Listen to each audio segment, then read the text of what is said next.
Hey guys, welcome back to Kali J's Kitchen. In today's video, I'll take you guys in the kitchen with me and I'll show you how to prepare this real authentic Jamaican stew peas.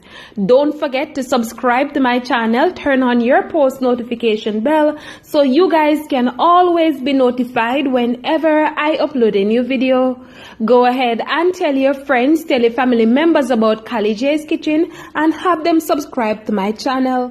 Follow me on Instagram, it's KaliKitchen_1, and also on Facebook, it's Kali J's Kitchen. So to my pressure cooker, I'm gonna add some water, and then I'm gonna go in and add my washed kidney beans and also some garlic. And I also went ahead already and just boiled my corned beef just to remove the excess salt, and I also boiled my chicken foot also. All right, if you guys don't want to use the corned beef, you can always go ahead and use pigtail. All right, so once you add your red kidney beans and your garlic, you're just gonna go in and add your corned beef and your chicken foot. You're gonna cover this and pressure it for roughly about 45 minutes. All right, this piece was a little bit hard, and also I wanted my corned beef to be well cooked. All right,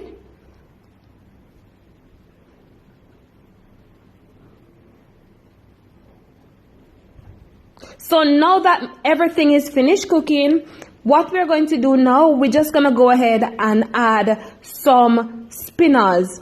You cannot make stew peas without spinners. And how you know when your peas is cooked, what you can do, you can go ahead and just take up a small amount and press into it. And once it's soft, crushed like that, then you know it is ready. All right, and my chicken foot is all ready, as you can see. So what I'm gonna do, as I said, I'm gonna add some spinners to this because you cannot make stew peas without spinners. All right, all of these ingredients, guys, that I'm using today, you can get them at your local supermarket or grocery store. Remember to be creative, remember to be you in the kitchen, and most of all, utilize whatever you have at home. All right, you can even visit your local farmers market too, and you will get some of these items that I'm using there. All right,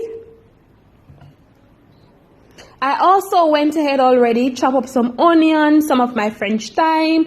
I also gonna add some coconut milk powder because I do not have the authentic coconut milk. But if you guys have the authentic coconut milk, you can always go ahead and use it, because I know some persons don't like to use the coconut milk. All right, this should take you roughly about an hour and about 5 minutes or so to cook. And be sure to always add a Scotch bonnet pepper. So what we're going to do, we're just going to combine everything together nicely, and I'm also going to add some all-purpose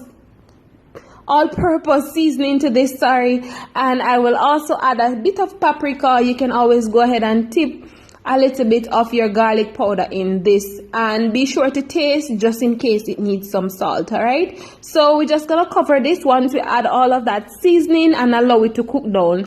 No, you don't want your stew peas to cook out too much because you don't want all of that gravy to cook out. All right, so you have to watch it and make sure you cook this on medium heat. All right, so in a few minutes I'm gonna show you guys the final product of this amazing stew peas. Stay tuned, guys. It was really easy, really simple, and it was delicious. All right, so basically, guys, remember I basically did everything with the pressure cooker. So I pressured the peas, the chicken foot, and also the corned beef, all right, to make it a little bit easier. So this is the final product of my amazing stew peas. I hope you guys enjoyed today's recipe. I hope you guys go ahead and try it out and let me know what you think. Remember, guys, to subscribe to my channel. Remember to turn on your post notification bell so you guys can always be notified whenever I upload a new video. Thank you guys again for watching, and see you tomorrow for another awesome recipe. Bye guys, and stay safe.